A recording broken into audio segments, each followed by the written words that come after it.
राम श्री राम जय जय राम। श्री राम जय जय राम। श्री राम जय जय राम। श्री राम जय जय राम। श्री राम जय जय राम। सच्चिदानंद भगवान की जय। सत्य सनातन धर्म की जय। सतगुरुदेव भगवान की जय।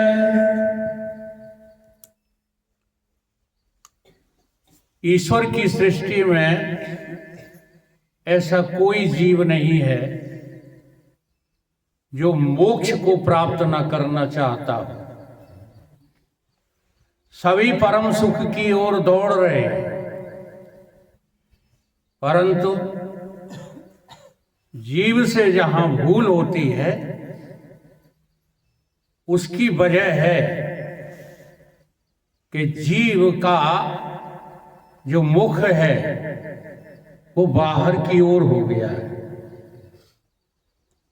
इसलिए बाहर की जो ज्ञान शक्ति है वो हमें अंदर जाने से रोक देती है।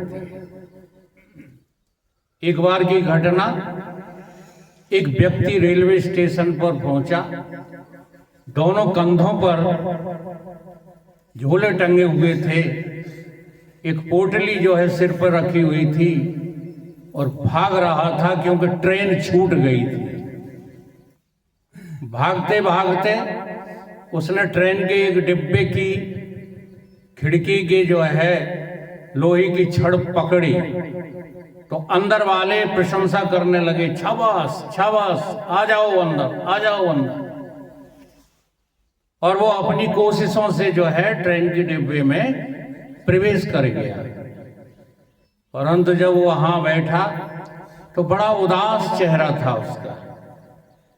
अब प्रशंसा करने वाले पूछने लगे कि भाई साहब, आप तो जो है बड़ी बहादुरी के साथ चढ़कर के डिब्बे में आ गए हो, अब उदास क्यों बैठे हो? तो कहने लगा कि भूल ये हो गई, चढ़ना किसी और को था, चढ़ाना किसी और को था, सफर किसी और को कराना था और प्रवेश हम कर आए। जिसको जो है चढ़ना था वो तो रह गया नीचे, और जिसे रहना था नीचे वो चढ़ाया कहाँ? डिब्बे में। अब ये भूल क्यों हुई? ये भूल इसलिए हुई कि डिब्बे के अंदर से जो तुम्हारी वाहवाही हो रही थी ना, तो इस संसार के विषयों ने मुझ जीव की चेतना को हर लिया है और हम उस हरण के प्रति जो है सजग नहीं हो पा रहे। हमको लगता है कि यही संसार में ही सुख है, यही सब कुछ मिलेगा। बातें हम चाहे जैसी करना सीख लें, जैसा कि अभी भाई साहब बोल गए थे ना, बातों से कुछ नहीं होता। तुम्हारी दिलचस्पी कहाँ है? तुम देखो ये कर क्या रहे हो। साधन 11वें में बता गए रणसिंह, कौन से साधन में तुम सफल हो? प्रश्न यहां पैदा करो, क्या आप जो भी कर रहे हो वो निष्काम कर रहे हो? जो भी कर रहे हो वो कामना से युक्त परिपूर्ण हो? तो केवल बातें वेद शास्त्र की काम आने वाली नहीं है। इन वेद शास्त्रों की बातों का पालन, कोई हमें देखे ना देखे, कोई हमसे कुछ कहे ना कहे, उससे हमें क्या फर्क पड़ता है? हमें कोई अपनी पूजा थोड़ी कराना है।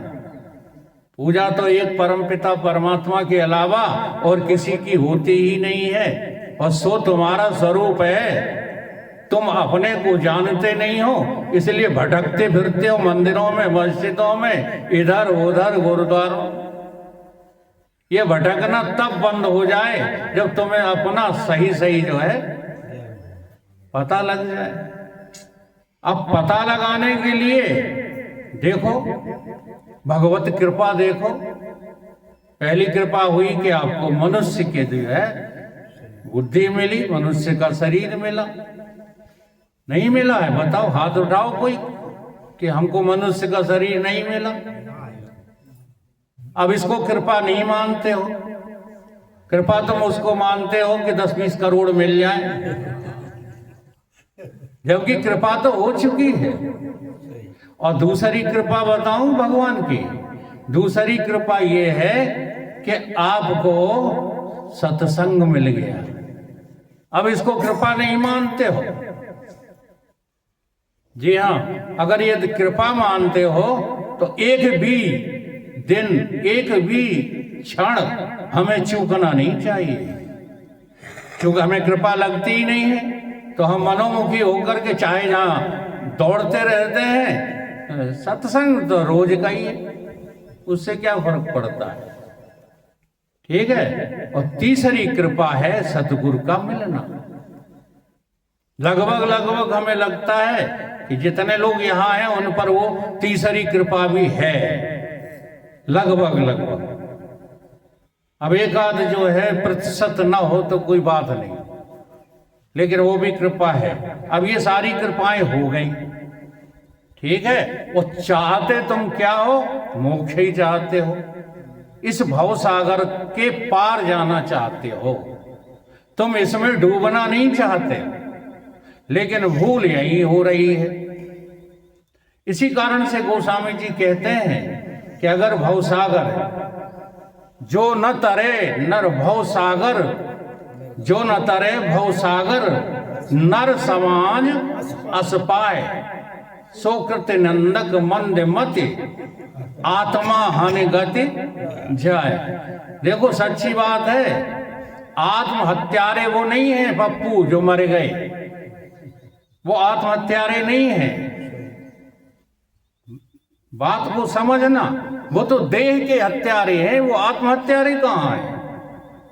आत्महत्या तो तुम करोगे अगर शरीर के रहते रहते तुम्हें परमात्मा नहीं मिला तो तुम्हारी आत्महत्या हो गई। आई बात कुछ समझ में। इसलिए गोस्वामी जी तुमको चैलेंज कर रहे हैं कि आत्महत्यारे न बनो। हाँ, इस भवसागर से पार जाने की जो है कला सीखो। इस भवसागर में हाँ डूब मत जाना, इतने अहंकार में मत आ जाओ। और ये कई तरह के अहंकार होते हैं। एक बार की घटना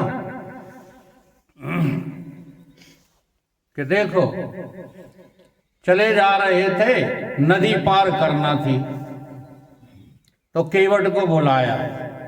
अब केवट के अलावा और तो कोई पार कर नहीं सकता है, कोई और कर देगा। तो हमने आज तक अपनी इस नैया के केवट की तलाश की क्या? कोई केवट ही नहीं मिल रहा है। हाँ, ये प्रसंग जो है रामचरितमानस में आया है। मागी नाव न केवट आना, कहूं तुम्हारे मरम में जाना। अब वो केवट नहीं आ रहा है, केवट तुम्हें भी जो है नहीं मिल रहा है। बात वही है। अब उस केवट को जो है हम जब प्राप्त कर लेंगे तो ये नाव जो है सत्य के पार पर लगेगी। सत्य की नाव केवटिया सतगुर। जब तक सतगुर केवट बन के तुमको नहीं मिलेंगे ये नाव पार होने वाली नहीं है। तो 3 प्राणी थे, नाव में बैठ गए।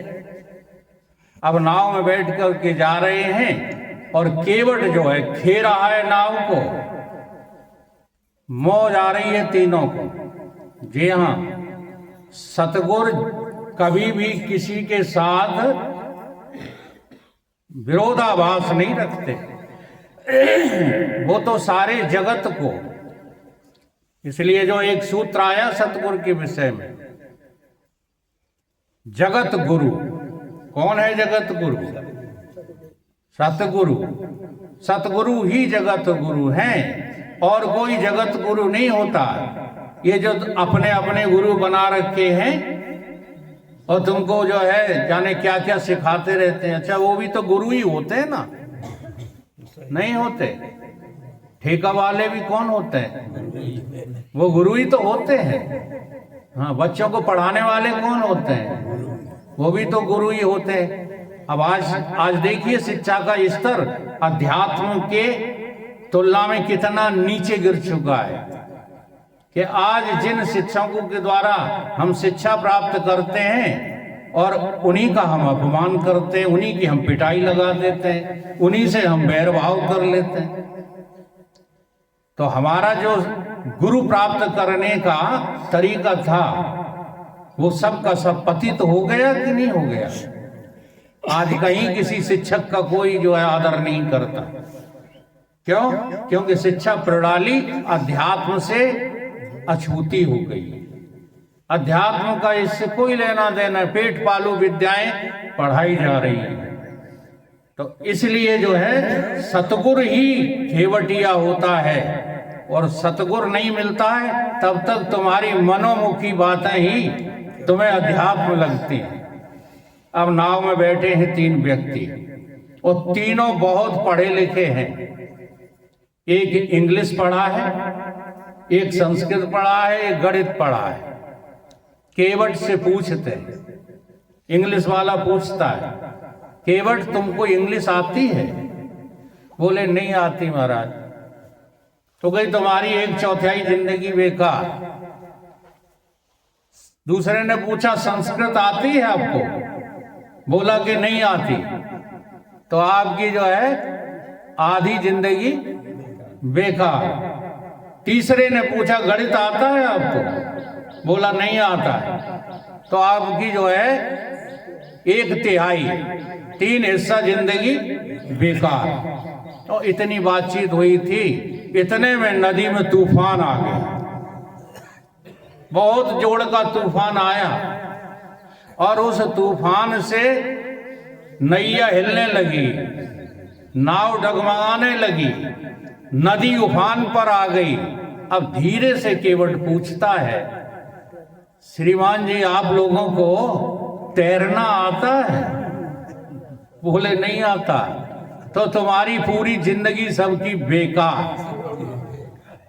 समझ रहे हो हम क्या कह रहे हैं? आप लोगों के पास सारी सुविधाएं हैं, खाने की, पीने की, चलने की, फिरने की, वायुयान के बिना नहीं चलते हो, बहुत अच्छी बात है, कोई चीजें खराब नहीं है। लेकिन पूरी की पूरी जिंदगी, हाँ, अगर सत्य को जाना नहीं, अगर तुमने जो है इस भवसागर में तैर करके और पार पे पहुंचकर केवटिया को पहचाना नहीं, तो तुम्हारी पूरी जिंदगी बेकार है कि सार्थक है? चाहे कुछ कर लो, जिंदगी सब निरर्थक जा रही है, जिंदगी सब व्यर्थ जा रही है अगर तुमने इस भवसागर को तैरना नहीं सीखा। ये भवसागर में डूबने की बात तो सबको आती है। जी हाँ, थोड़े थोड़े तो सब कुछ हमारा दूर करते रहते हैं। एक सूत्र आया है शास्त्रों में, गंगा पापम शशि तापम दैन्य कल्पतरो स्थिता। ये थोड़ी थोड़ी चीजें सबको ही हर लेता है। गंगा पाप हर लेती है, चंद्रमा ताप हर लेता है, और कल्प वृक्ष तुम्हारी दारिद्र्यता हर लेता है। कल्प वृक्ष का मतलब कुछ और नहीं लगाना कि कहीं स्वर्ग में जो है टंगा होगा वहां से तोड़ लाएंगे। तुम गरीब हो, थोड़ी देर के लिए तुम धनवान होने का जो है सपना देखने लग जाओ, थोड़ी देर के लिए काल्पनिक मालदार बन जाओ, तुम्हारा काम बन जाएगा। बन जाता है कि नहीं? तो ये दरिद्रता कल्पतरु स्थिता, एक एक चीज करके एक एक चीज जो है हर लेती है। लेकिन सारी की सारी चीजें कौन हरेगा? पापम तापम दैन्यम च हन्यते। कौन? संसर्ग महाशया, महापुरुष का, सतगुरु का संग। आप जानते हो साथ किसको कहते हैं, संग किसको कहते हैं? ये बड़ा गहरा विषय है। देखो साथ में तो आप लोग हमारे हैं, साथ में हो कि नहीं हो? परिभाषा बता दूं, तन से तन का मिलना, राम जोहार होना, ये साथ है। ये क्या है? साथ है। और मन से मन का मिलना ये संग है। इसलिए एक जो है कोटेशन बोला जाता है ग्रामीण क्षेत्रों में, तुम्हारे संगी साथी कैसे हैं? संगी और साथी, साथ भी हो लेकिन साथ में संग भी तो हो। बहुत महत्वपूर्ण बात है ये। देखो थोड़ा सा विचार करना शुरू करो। जब तुम इस तन को छोड़ोगे तो मृत्यु प्राप्त होगी। इसलिए तन का साथ करना और तन का छोड़ना कोई मायने नहीं रखता है। और न इन बातों में कभी दुखी और सुखी हुआ करो। हमने देखा माताओं में बिटियां जब विदा होती हैं ना, तो ऐसे बुरी तरह दुखी होती हैं या दुख होने का नाटक करती हैं, वो कुछ भी हो।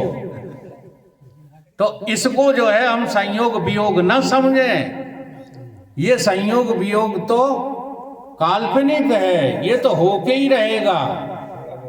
हाँ जी, अगर थोड़ा समझना है तो भीतर मन की बात को समझिए कि मन तुम्हारा किसके संग रहता है। जब तुम्हारा मन छूटेगा तब तुम्हें मुक्ति प्राप्त होगी, जब तन छूटेगा तो मृत्यु प्राप्त होगी। अब बताओ, तुम तन छोड़ना चाहते हो कि मन छोड़ना चाहते हो? यानी कि मनोमुखी रहना चाहते हो कि गुरुमुख होना चाहते हो?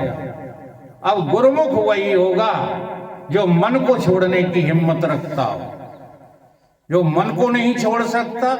देखो संग का एक और अर्थ होता है, संग का अर्थ होता है आसक्ति। आसक्ति का नाम जो है क्या है? संग। गीता में इसका प्रमाण है, ध्यायतो विषयान पुंसा संगे तेषु संजायते संगात संजायते कामा। संगात यानी कि आसक्ति। अब तुम देखो तुम्हारी आसक्ति कहाँ है। अगर तुम्हारी आसक्ति दुनिया के कार्यों में है तो तुम निष्काम हो कैसे सकते हो? विचार करके देखो, केवल निष्कामता की बातें कर सकते हो। आसक्ति तो अभी जाने कितनी स्थानों पर है। नए नए काम कर लें, नई नई चीजें खरीद लें, इसमें जो है तुम्हारा संग है कि नहीं है? तो इसको हमें जो है हटाना है। संग हमें केवल गुरु का करना है। बहुत वीर पुरुषों का काम है ये।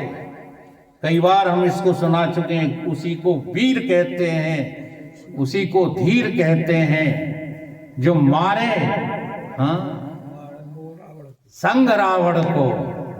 रावण का तुमने संग कर लिया है। तुम अज्ञान की बातों में इतने आसक्त हो गए हो कि बोलते ज्ञान रहते हो। हाँ, इस वाणी से ज्ञान ही ज्ञान टपकता है, ज्ञान के अलावा और कुछ नहीं। इसलिए ज्ञानियों की बाढ़ आ गई है,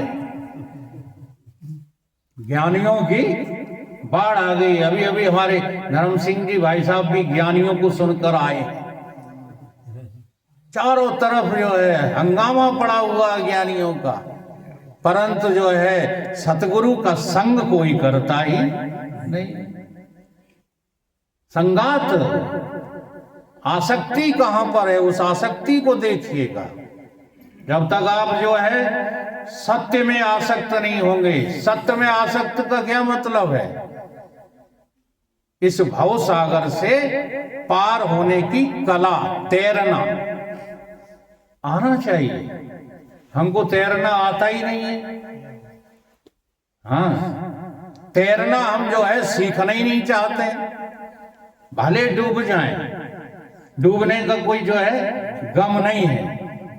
एक बार एक सेठ जी ने जो है तैरने की कला सीखी, सीख नहीं पाए।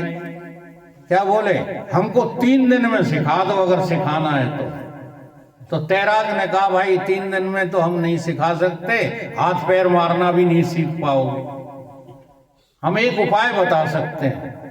वो क्या है कि जब आप नदी पार जाया करो, व्यापार करते थे सेठ जी हमारी जगदीश की तरह सोने का, तभी सोने, देखो सोना भूलते नहीं है, अभी अभी जिक्र कर गए सोने। अब ये नहीं भूलते सोना, तो हम इनके पीछे पड़े इसलिए हम भी सोना नहीं भूलते। अब उसको बता दिया उपाय कि ऐसा करना कि 2 तमूड़े साथ में रख लो और उसको एक जो है डंडे से बांध लो। जब कभी नाव डूबने लगे तो तुम इसी को जो है डंडे पर लेट जाना और ये तमूड़े जो है उल्टे हो जाएंगे, तुमको डूबने नहीं देंगे। बस इसी आधार से तुम जो है इस नदिया के पार हो जाओगे। तो उसने पालन किया, 2 तमूड़े बांध कर रख तो लिए, परंतु जब डूबने की बारी आई और वो तमूड़ों से अपने को बांध करके कूदना चाहा तो उसे ख्याल आ गया सोने का। हाँ, तो 10-20 किलो सोना ले जाते थे, तो वो जो है एक बर्तन में भरा रखा था। उन्होंने कहा कि अब हम जो है डूबेंगे तो वैसे भी नहीं, तो इसको नाव पे क्यों छोड़ो, चलो इसको भी साथ में ही बांध लो। अब वो 20 किलो वजन जब साथ में सोने का बांध लिया तो अब ये कुप्पा जो है काम करेंगे, तो वो तो जो है अंततो गत्वा तुम्हें डूबना ही है। जब तक ये घर गृहस्थी के कुप्पा बांधे हो, हाँ, बातें बड़ी बड़ी, योजनाएं नई नई, ये छोड़ो यार। सारी योजनाएं अब इस बात की बनाओ कि हमको तैरना कैसे आएगा, और जो तैरना सीख जाएं, सच्ची बात है उन्हें कोई डुबो नहीं सकता।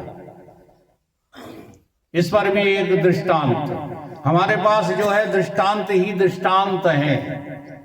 क्यों? क्योंकि हम सिद्धांत में जीते हैं, इसलिए दृष्टांत तुरंत मस्तिष्क में आ जाते हैं।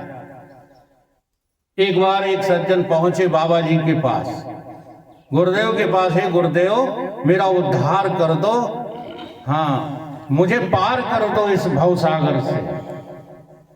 अब ये भवसागर हमें लगता ही नहीं। भव माने जगत, भव माने संसार। अब ये संसार हमको सागर नहीं लगता, बल्कि स्थायी घर लगता है। युधिष्ठिर महाराज ने यही जवाब दिया था यक्ष को। जी हाँ, आप लोग भले तैयार नहीं हो, लगता तो आपको भी है। क्या लगता है? ये लगता है कि हम नहीं मरेंगे। सारी दुनिया को मरते हुए देख रहे हो, सारी दुनिया को देख रहे हो कि कोई 2 पैसे साथ में लेकर जाता नहीं। देख रहे हो पद प्रतिष्ठा सब यहीं पर धरी रह जाती है। देख रहे हो कि तुम्हारा परिवार, तुम्हारे नाती पोते, तुम्हारी बहुएं, ये सब यहीं खड़े, हाँ, खड़े खड़े तमाशा देखते रहते हैं, और तुम जो है यहां से डेरा कूच कर जाते हो कि नहीं? ये सब देख रहे हो कि नहीं? अच्छा, जब तुम देख रहे हो तो तुम्हारा क्या हस्र होने वाला है? यही होने वाला है, ऐसा लगता है। अगर ऐसा लगता है तो घर गृहस्थी के ये मोह छोड़ते क्यों नहीं?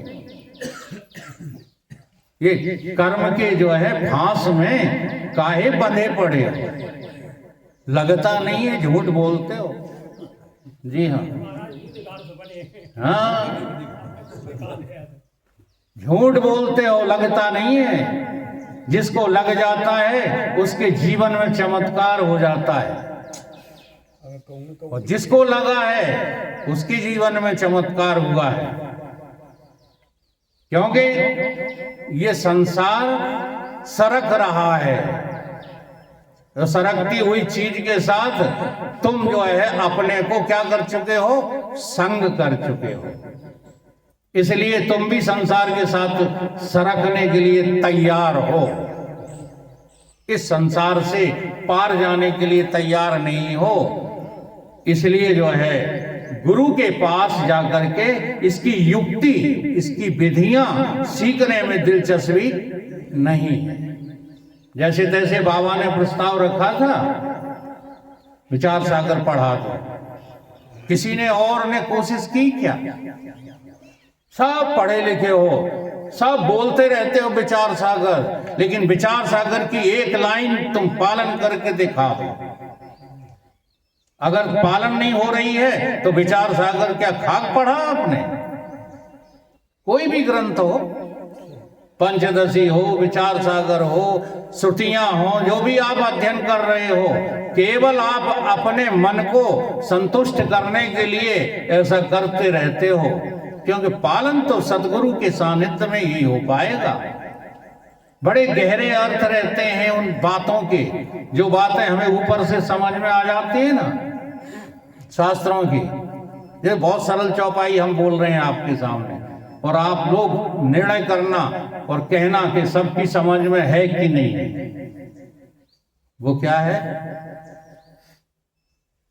कोई सी भी चौपाई हम बोल देते हैं, बड़े भाग्य मानुष तन पावा। ये बात समझ में आ गई? बड़े भाग्य मानुष तन पावा। क्यों है ये बड़े भाग्य से मनुष्य का तन?